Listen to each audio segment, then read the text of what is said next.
game that Gail and Doug Friedman made in Chicago, and with a lot of help from a lot of other people, sometimes including me. And they call it Whately, so it's on. Whately Techne. So I use the word Techne because I want to talk about technology in the broad sense. I want to talk about all the technologies that go into creation. I'm from an educational technology background, and though educational technologists tend to think about computers, we really ought to be also thinking about pencils and paper, which are maybe the most revolutionary technologies ever. They have, there's a broad spectrum of things that are better to make Larp. Everyone in this room probably knows that. A lot of my talks are in front of either social scientists or educators who are not aware of that. So part of what I want to do today is enjoy the amazing things that we put together with various forms of technologies and talk about it and appreciate it a little bit, even though some of this will seem maybe a little less amazing to all of you than it would be to an audience that has never seen anything like this before, which are most of the people I talk about on a normal basis. Right, so we're going to start off with a little bit of conversation about dead babies. Dead babies are one of the first things that you encounter in Whately's Mysterious Island. Whately's Mysterious Island was a game run last year around Halloween, the 7th, I think, Whately game. I'm a little sleep deprived, so I don't have the number quite right, maybe. The Whately games are irregularly run every 2 or 3 years. They've happened to happen. They don't promise that they're going to run another one every time they run one. So there may or may not ever be a Whately game again. But probably there will. Don't say that. I'm not promising it. I promise. If you want to be involved, they tend to open around, they'll be announced well ahead of time on a website called Fetfatale, FETEFATALE.com. If I were nice, I would put it on the slide. But I'm not. So ask me if you want, and I'll remind you what that is. They'll announce it a lot ahead of time. They'll also run a lot of other games in the Chicago area if you happen to be interested in traveling to the Chicago area. They're theater-style games. If you don't know what that means, we can talk about that other times. But it doesn't mean, primarily what you can get out of it is, it involves no physical contact with another person that is more than light touches. There are no combat rules in these. This is not theater style, these are these games. There are no combat rules. Combat is handled by GM-sanctioned mayhem, as are almost everything else. So if you have to have some kind of interaction you cannot physically and socially do yourself, a GM will tell you what happens. They're rare. Almost everything, as we'll see, you can do yourself. The point of this game, of any game, is to create an experience. I am definitely in the Jesse Schell camp, that game designers create experiences, and we don't really worry too much about whether or not it is a game. If it's a good experience, it was worth the time. What we want to do here is talk about some of the ways in Whately and some of the costs for Whately in creating these experiences. So, Whately's Mysterious Island, a 19th century Victorian era adventure. People go on a trip from various backgrounds to a mysterious island. On that island, they go on a trip across the ocean. Their ship capsizes and lands them on a mysterious island. It turns out some of them have had interactions with the host of this island, a Dr. Whately. This Dr. Whately is engaging in all sorts of experimentations. Most of the characters don't know that, some of the characters do. This is established in pre-character briefs, character sheets, and pre-scenes. So interactions that are done right before the game happens, essentially workshops of prior interactions for the characters with each other and characters with NPCs. So these are characters pre-written that walk into a space. There are 10 of them only. 10 characters, one night, 4 hours long, a short setup period with essentially workshops and pre-scenes, a railroaded period, which I'm going to talk about first, where everyone is experiencing the same things. And then a sandbox period, where people can go in different directions and essentially experience and interact with the game at their own pace. Followed by an end that generally comes back together and is in common. So a lot of the game, the majority of the game is in this sandbox mode. So all these things I'm talking about need to be fully interactive, almost all the things, because people can interact with them at any time without a whole lot of warning. If it's in that sandbox area, you can go to them at any time, you can rifle through them, you don't know what you're necessarily looking for or at. So what am I talking about? Okay, so the railroaded area. You crash land on a beach, the mocked up beach, there's a fire, there's a trunk, it gives you some lanterns. Lanterns are very important because the game happens at night. It begins when the dark falls. Why does it begin at dark falls? Whately's #1 motto is everything looks better in the dark. Some of these things I'll show you in the light, and I'll try and also show them to you in night to give you a sense of that contrast. Some of them you can't really see in photo at night, so I'm only going to show them to you in light, but you can get the picture. The first things you encounter are a line of heads and trees in a jungle setting. The jungle setting is fabricated by a line of trees in a house. The entire game takes place at a suburban house in Chicago. A line of trees on the left, and a lot of black tarp on the right. In the dark, we ignore the tarp. It's almost invisible. So the eye is totally drawn to the left, toward that line of trees. It also has helped that there's a soundscape that's been set up, so that the line of trees is making no animal noises for you. Draws your attention. It's a very simple trick, and it works remarkably well. It can draw you to the left, and it can also draw you forward. Really the animal heads, the human heads, the little babies buried in the sand are drawing you in and giving them a sense of mystery and approach, suggesting that something is going to happen that is creepy, right? This is a sort of an adventure horror genre game. Cross is heavily influenced by H.G. Wells and Jules Verne. It's heavily influenced by the island of Dr. Moreau, as you'll see.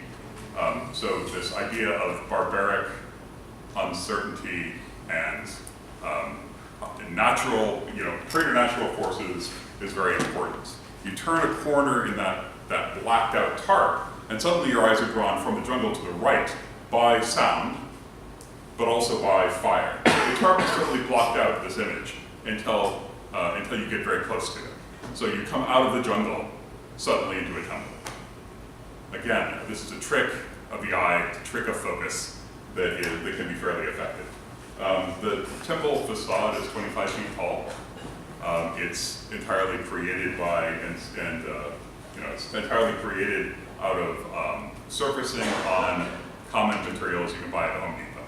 The game requires basically one Home Depot to create. It's about that in scale, if that helps. The interior is, is from a particular perspective, decorated carefully. A lot of images along the sides. You can hardly see it there, maybe a little better there.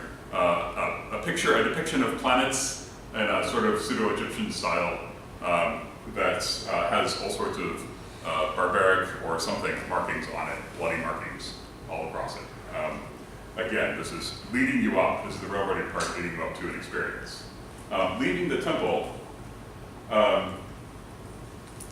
you will hopefully not look back. And if you do, it's in complete blackness, so you'll be unlikely to actually see anything unless there's a really full moon like there was the first game. But to avoid this view, they have this. Leaving the temple and turning the corner, you're presented by a view in the distance, drawing you forward into a cave path, drawing you forward with trepidation. This works pretty universally. I wish I had a little bit of video here, and I will eventually. You'll see more. This is you'll see more later if you want to follow it. When they hit the first step, there was a loud gong, and smoke came out of the eyes, mouth, nose, everything. This is not quite, I would call this smoke and mirrors, but by the definitions we just heard, this is manual operation. There's a stage manager standing there in the darkness, watching with a wireless keyboard, watching for somebody to approach, hitting a button when they do, and triggering an action, right? That seems entirely automatized by the players, right? It has a feeling of generally is all you need. As long as you've got the manpower to have a stage manager there that is trained and able to hit the keyboard. That's always your trade-off. That's always your trade-off. Time and preparation. This could have been made automatic. Made out with PIs, sensors determining pressure, or laser crossing a laser or something like that, causing this to happen. There are some downsides to that, which is if they start looking around, if they don't go and step on that first step, they're going to see that. You don't want that. So if they start to look elsewhere, you trigger it early. Judgment, right? That judgment that the computers don't do well. Sometimes you just want to give it in the hands of an NPC, a trained, not an NPC, a trained organizer, right? A trained stage manager or stage manager assistant. Yeah, everything looks better in the dark. This was incredibly complicated to make. They used a lot of paper mache, a lot of that spray, foam, hardening, cementing stuff, and layers of cement, hardened cement on top of it to get the texture, all of which was painted. This was the most complicated prop we made. We got a lot of electronics all over the place, which you'll see in a minute. This was the most complicated thing. There are no electronics at all except the speaker system and the fog machine, right? Both of which are 30 years old. Well, again, speaker systems are a little newer than what we used, but they're old technologies. The actual physical construction of this thing was by far the hardest. That's part of it in construction. It's, yeah, anyway, I won't go too much into that. If you're curious about the actual creation of some of these things, we can talk about it more. You go through an interesting cavernous area and come out at another version of this tribal marking, but this one is more coherent than the other. It's not just random blood on the wall. It seems to have some purpose. We're still in the railroaded section. The entire game plot is laid out on this page. Players generally don't know it yet, but this tells the story of the rest of the game they're going to play, which are the laws of the beast people that Dr. Whately has made, the laws they live by, and how those are going to unfortunately come into conflict with the characters that have entered their zone. But you don't know it yet, except actually some of the players are savvy enough and have read Dr. Moreau recently enough that they figured out parts of it. But that didn't ruin anything, right? That just gave them a sense of the genre, this Victorian genre. One note on this, Victorian. We have to hide all the tech. It's very important that we hide the tech. It shouldn't feel like modern tech, ever. It's more like magic, right? Except it shouldn't feel like magic either. It should feel like there's some rationale behind it, you just don't quite have it yourself. Okay. This is a very simple device, a passageway, obviously making a barrier between one kind of space and another, right? This primitive whatever space, and Metze. This is directly through that door. You're in a Victorian dining room. This is a whole different thing we often don't think about. That's non-trivial. That's an accurately set, properly set table. Turns out Doug Friedman was a caterer for a long time. He knows how to properly set a table. Also, we all have YouTube. We all know how to properly set a table. Right? They made videos and they put them on YouTube. So you can know how to properly set their table if you like, because they made YouTube videos for it. But this is a kind of technology, a kind of culture that adds a great deal to immersion, to experience, if you get it right. And we sometimes think of it less than we think about the other kinds of experiences we want to create. But man, having a meal like you have in game, shortly after you come through that door and find out that you are in fact in a space that has civilization, having a meal is a fundamental way of creating experience and of bonding people together. It's just humanity. Making that meal out of things you would find in the ocean that look creepy but taste good is non-trivial. But it's on YouTube, so if you want to know more about it, you can find out how they did it. Through the dining room, there is Whately's art gallery. This is a particularly cool environment, and I'll get to why this is particularly cool because a lot of it looks good. It's also particularly cool for another reason, but I'll come back to that. Downstairs, you have a laboratory. And the laboratory has a space where you can do operations on your people that you're trying to cure. It turns out Whately is not just, playing God. He's also trying to cure people of their diseases while playing God and turning them into half-animal monsters. So you've got an operation table. It would be great if the operation table involved actually doing brain surgeries. You're going to do a brain surgery at some point in the game, or at least you have the options to. Actually doing some kind of brain surgery replica that looks like brain surgery. There are really nice brain jello molds. They're not quite the same thing. It's a metaphor. It works, but it's not the high fidelity that they like in the Whately games, but sometimes they compromise. So they ended up with jello mold surgery with lots of little bits in there that you had to work with. You had to pull the right bits out without touching the other bits to really get it right. What is right? GM section mayhem. Whatever the GM says is right. You know what you're trying to do, but the goal of this is not to make a gamist game where you are worried about getting it right or wrong, and you're worried about trying it and failing. The point is to give you an experience of trying to get it right, and then moving on, right? There are things you can fail in the game, but often they don't care if you actually fail or succeed at what they told you to do. They care that you tried to succeed, and you feel a sense of accomplishment, of story, of process. You have an experience. This one is an anesthesia machine, very important in brain surgery. We'll ignore the fact that if you put somebody in brain surgery under anesthesia, you're probably going to kill them. It's the Victorian era. Anesthesia machine was completely automated.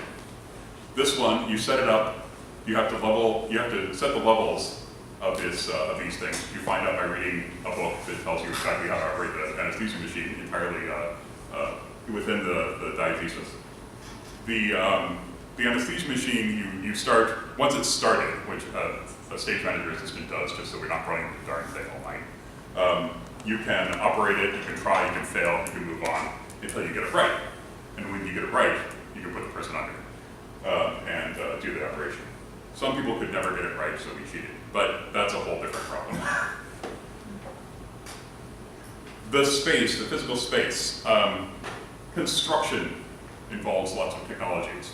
We don't necessarily have people who can program. We also don't necessarily have people who can build walls. But most of us have some people who can program, and most of us have some people who can build walls. And once you have some people who can build walls, you can teach a lot of other people how to build walls quickly. Unfortunately, not true with programming, but it is true with building walls, right? One manager can manage a bunch of other people productively. It's not great, but it doesn't have to be.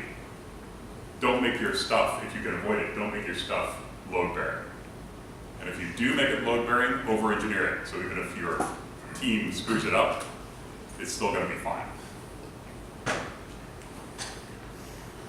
Chemistry, College of Wizardry did a brilliant chemistry. I think we did not do as good a job as College of Wizardry did in their chemical setup, but if what I've heard is correct. But we tried to do something, it was parallel, done in parallel. The production of this was done in parallel with College of Wizardry. We didn't know about it all about halfway through our production. And yeah, we probably could have cribbed a lot from theirs. They probably wouldn't have minded too much. I think they're in the room. They were in the video. All right, maybe not. You could tell me later if you would mind. But it was functional. You could do actual chemical experiments. There were lots of texts around everywhere which had to be created to make to look diegetic. That's also a process to make the world seem available to you and allow you to actually experiment with this stuff without having the game master over your shoulder telling you what to do. You can find out for yourself and do it. Crawling through spaces. Somebody escapes. They crawl through a space. You have to crawl after them. They actually don't crawl through the space. They get ahead of you and they cheat and they go to the side and walk around. But you have to crawl through the space as a player. The space is dark, the space is cramped, the space looks really cool because you can hardly see anything. And you're feeling your way through, which is good because it doesn't actually look that great in light. It's very effective though. We're at 20 minutes. Oh, great. Sorry, I missed your cues before. This is remarkably effective. And if you want to know what this does, we'll talk later.